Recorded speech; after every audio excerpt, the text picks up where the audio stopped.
এখানে ডাবের জল আছে, সাথে নেব হচ্ছে স্পিরুলিনা পাউডার। আজ একাদশীর উপবাস শেষে এই পানীয়টা শরীরের জন্য অনেক উপকারী হবে, ডিটক্স করবে শরীরটাকে। দিলাম হচ্ছে একটু পিঙ্ক সল্ট। আর স্পিরুলিনা তো শরীরের জন্য উপকারী, এতে প্রচুর পরিমাণে প্রোটিন আছে, অ্যান্টিঅক্সিডেন্ট আছে। এর সাথে আরেকটু দিব হচ্ছে মধু। এটা ব্লেন্ড করলে দারুণ একটা পানীয় হবে। আর সারাদিন উপবাসের পর আসলে এরকম মিষ্টি একটা শরবত ভালো লাগবে, তাই এই ডাবের পানির সাথে আরেকটু মধু দিলাম। যাদের ডায়াবেটিস আছে তারা মধুটা অ্যাভয়েড করবেন। এবার হচ্ছে এর সাথে একটু কোকোনাট সিডার ভিনেগার দিয়ে দিচ্ছি।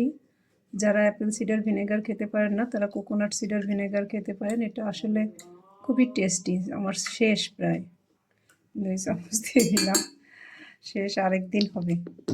আর অ্যাপেল সিডার ভিনেগার তো নিজেই বানিয়ে নেই, এবার ব্লেন্ড করব।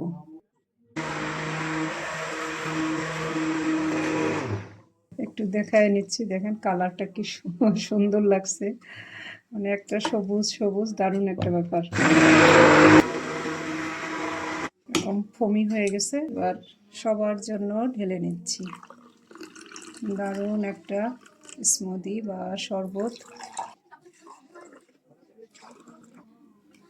এখানে হচ্ছে ডাব আর স্পিরুলিনার শরবত, স্মুদি, যাই বলি না কেন।